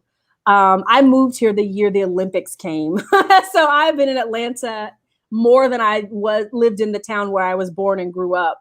But I have never really been a Hawks fan because they've never really been good. And now they're in the playoffs, which is amazing. So I'm pulling for them. But I was a Bulls fan. And then I follow players. So I was a Bulls fan because I was a Jordan fan, and I still consider him the GOAT. Don't get me started on basketball, y'all, because if you get me started on basketball, like, it's a whole other thing. But Jordan is the GOAT. There is no debate. Don't tell me LeBron is the GOAT because he's not. But Jordan, who is the GOAT, I followed him with Chicago Bulls. And then I loved Kobe because Kobe was the closest thing we had to Jordan. And so I was a Lakers fan. My husband is purple and gold. Like, Iris's devotion to the Lakers is my husband because he's been a Lakers fan all of his life. So in long shot. And then when Kobe hadn't quite retired, but I started, Steph Curry kind of burst on the scene, and I love Steph Curry. And I invested in the Golden State Warriors. And so that's where I am now, even though they're having a horrendous 2 years, but I'm still, you know, I'm still a Warriors fan, but I'm pulling for the Hawks. So will you ever revisit Lennox and Maxim? I read the bonus epilogue, but I need more. Love Maxim. I get asked that all the time. People are like, where are their babies? What are they doing? Does he get a second term? You know, you get all these questions about Lennox and Maxim. And probably I get the most questions as far as like the television options are around that series, like around Lennox and Maxim and Queen Move, which I'm very, very excited about. I can't wait for those books to be on screen, honestly, because that whole world is something that is very, very special to me. And the immediacy of that world with the DAPL protest and the missing and murdered Indigenous women and the, you know, water rights and the voter suppression, like everything that's in that series is so immediate and is so pressing for us right now, but it's also incredibly like sexy and hot. And so I am really, really excited and humbled and blessed that those, you know, stories are going to be coming in a different, you know, hopefully introducing them to a different audience. So I don't know about more. If I do, it would be like a holiday bonus scene or something like that. Like, I'm not planning to write a whole other book about Lennox and Maxim. I made I did like just a post the other day, like, I've got some grip related news, and it's not even like big news. I'm talking about my message box, like, oh my gosh, a new grip book. I'm like, no, it's not a new grip book. And I made sure to say it's not a movie, but there's something about the grip series that people just really, really lean into in this kind of in the same way, but it's different. I think of my grip series as kind of like my cult series, like kind of like the cult following series, because the Hoop series is the one that people like, no. And then there are people who like they love Linux and Maxim, and it's like, I'm a Maxim person. And then the Grip series, it's just like there's this group of readers who get the tattoos and order the poems and they read, you know, and it's like the Grip series is like their thing. And they are loud. You know, I love my Gripstal readers because they've been with me for a long time. And, you know, they're just really devoted. And that's always their standard. Like, I love this book so much. I mean, he's not Grip. You know, that's always the thing. I love Cannon so much. I mean, he's not Grip. But I did have someone say today, Cannon took Grip's spot. I can't believe it. You know, so everybody always has their own favorites. I don't have favorites. I just write books and move on. I like the basketball talk. Don't get me started. I will bleed basketball. Any updates on the adaptation front? Not that I can really talk about, except that things are moving on the adaptation front and that there are some great developments and I can't wait to share more. I just pinch myself, you know, all the time, you know, that this is happening. It's kind of surreal for me. So just that things are moving forward in a very positive way. And I can't wait to share with you guys, you know, what is happening. But just seeing BB, you know, it just does my heart so much good just to see her success with Sex Life and just to see it come to screen. It's so encouraging. And to see, obviously, Bridgerton, to see Virgin River, to hear, I don't know if you guys heard that, oh my gosh, why did I just go blank? There was another, Jillian Dodd announced an option the other day, and so did, I can't remember who, Tia Williams just announced another option. Like, it feels like every week there are romance novels being optioned for film and television, and it's about damn time, you know, that broader culture recognizes the treasure of the workhorse, you know, in publishing, which is romance, you know, and I'm just really, really glad to see our stories now being given kind of broader place in culture. So I'm glad to be a part of that. You know, it's humbling. Thanks to Lacey's vlog that I discovered the Kingmaker. I fell deep in love. Thank you, Lacey. So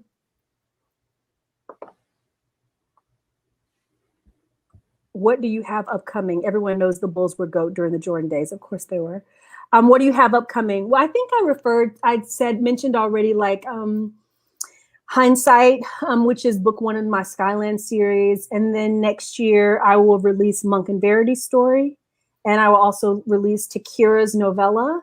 And then next year, of course, book 1 of Hindsight. So my year is like set. Right now I'm writing Hindsight. I will write the bonus epilogue for real. Working on that, and in the research phase of Hindsight, book 1 of Skyland. And then our plan, Sierra Simone and are planning to release the novella, the holiday novella in the All the King's Men universe that we were supposed to release last year, but COVID ate it. So our hope is that this year we will get that out for the holidays, Sierra Simone and I. For the movie news, was it Hulu and Amazon? Were those the two, or the series news? Were those the two like producers who were working on the movies and the series? Oh, for me? Yes. Oh, no, it's a production company. So it's a production company. And we are in the process of putting together the team, you know, like the showrunner, the director, the writer, casting, like that's the process that we're in now. And so we're not going to announce anything else until it's all set, you know. Once we have all the news, you know, that's when we'll do it. And I mean, it's still like, for me, until it's done, it's not done, you know, because things are optioned all the time. And you won't ever hear anything about it or things fall apart. So I'm still like knocking on wood, but it's definitely in process and very exciting, very exciting.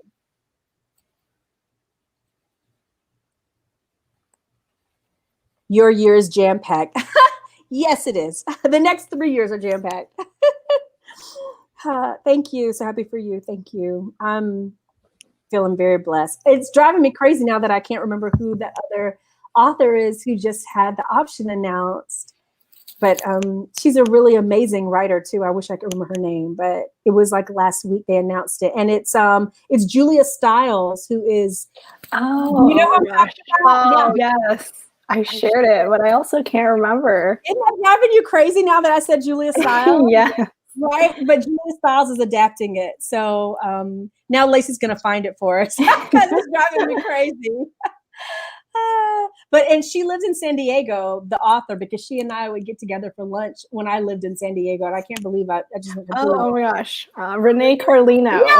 Yes, thank you, Lacey. Yes. And which book is it? Tell me which book it is. Wish You Were Here. Yes, Wish You Were Here was just an option was just announced for that, and Julia Stiles. It's her directorial debut, if I'm not mistaken. Mm-hmm. Yeah. Right. It is. Right.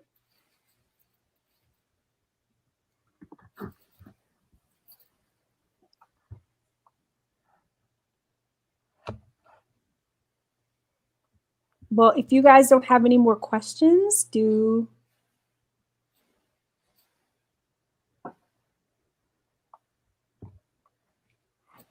I guess we can end it there. I mean, if you do, I'll answer them, but I'm just scrolling through because I think I answered everything that I saw.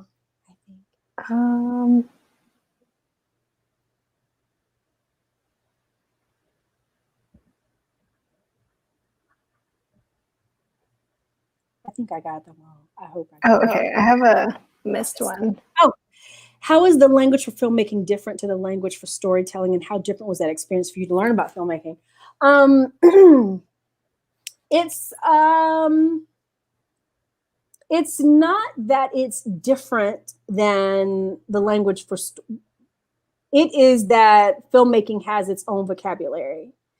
Just like basketball has its own vocabulary. Do you know what I mean? So for me, whenever I'm writing in a certain setting, I tend to immerse myself in that setting because it usually has kind of its own language. That's what I was saying when I was doing the Hoop series. I wanted to be able to talk like a baller. You know what I mean? I wanted to be able to, and I was a fan, so a lot of that was kind of instinctive for me. But I wasn't a baller. My husband played basketball, like in college, high school, his whole life. And so he was a jock, you know, he was an athlete. And so he helped me a lot with kind of like, not just the language. When we got to block shot, I really needed to understand contracts and, you know, because Banner and Jarrett were not athletes, they were agents. So there's a language that comes with each profession or with each, you know, each setting. And so with filmmaking, you know, Canon they talk about anamorphic shots and they talk about things that I didn't know about before this book, you know, but I had to learn the language of his profession and of their setting and theater. And, you know, so it was, that's really what I mean, is that each character kind of, you know, whatever that profession is or whatever the setting is for that universe is, it has its own vocabulary. It has its own standards. And I don't want someone who is from that setting or who is from that profession to read the book and be like, she don't know what she's talking about, you know? And it's so funny because I hear some authors say they kind of, when they write sports romance, they kind of write around the sport. You know, it's like, and then there was a game, you know, and then the game was over, you know? And I can't even imagine doing that. You know, I posted casually in one of my, in my reader group that I had seen this inspiration. I have something fun that I'm doing with Audible that will announce very soon. I forgot about that. That's next year too. But I have something fun that I'm doing with Audible that will announce really soon. And there's a picture that kind of inspired me for something I'm writing with them. And I posted it and it's like a football thing.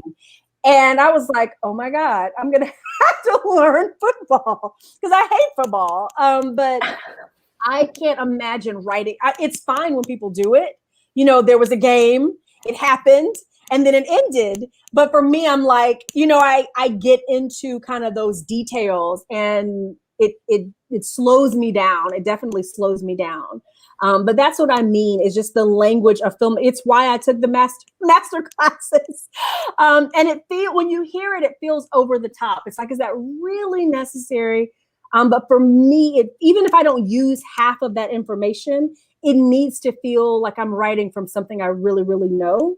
And for me, that's what it takes, is that kind of immersive research and experience. And it's why I can only write 2 books a year, maybe 2 books a year. 2 books a year. I can write 2 books a year. I think the most I've ever written is 2.5. And I was completely burnt out. But it's just, everybody has their own process. And how different was that experience for you to learn about filmmaking? I think I already talked about the master classes that I took, and I tend to do that for everything. So it wasn't different, really.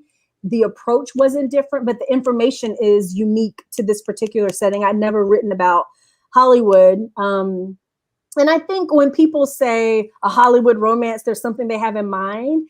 And I always say to people, real is a Hollywood romance the way Long Shot is a sports romance. It's not whatever is typical in people's mind for Hollywood romance. This isn't that. It comes from a different place, and I think it expresses itself differently. I'm not going to say I hope. I just think that it does. I think it's a little bit different. There's layers, especially with the elements of history, that you wouldn't maybe typically find in quote unquote Hollywood romance. But I just don't know how else to call it. I always struggle with tropes because I'm not really a trope writer. I'm like, okay, is someone a single dad in here? There's a second chance somewhere. Oh, they didn't like each other at a certain point, enemies and lovers, but I feel, for me, I understand tropes. I understand why readers like tropes, because they prepare you, they set your expectations. But so many times when I'm writing, tropes feel reductive. I feel like that doesn't tell you that really, it sometimes feels misleading for me, because I'm like, oh my gosh, they're going to come in a Long Shot expecting a basketball romance. And it is a basketball romance, but wow, I don't know what else to say. So tropes, Hollywood romance,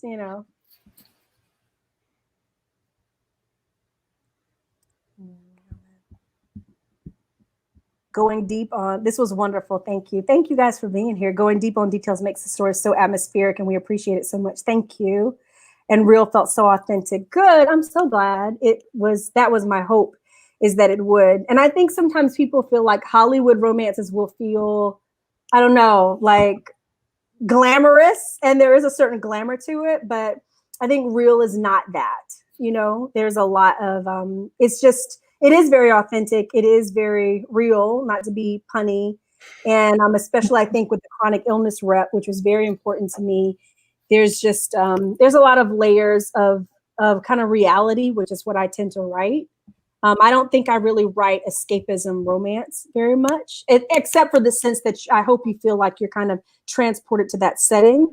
But if it's like, I want to escape from reality, this is not, my books are not usually that. My books are like, this is reality. Let's fall in love. Yes.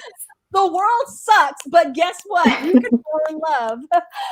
And then there's joy and happily ever after. So I love this too. Thank you guys so much for being here. I love chatting with you. Thank you guys for having me. Yeah, of course. We always love having you. Always. We will see you next year on June 26th again. Right, our anniversary. It'll be our 3-year anniversary, and we'll be talking about Score. I mean, it'll be like 2 months late, but we'll talk about it. We will save it. We will save that discussion for our anniversary. Yeah, and thank you everyone else for joining us. This was so much fun. Thank you guys. Thank you. All right. Bye.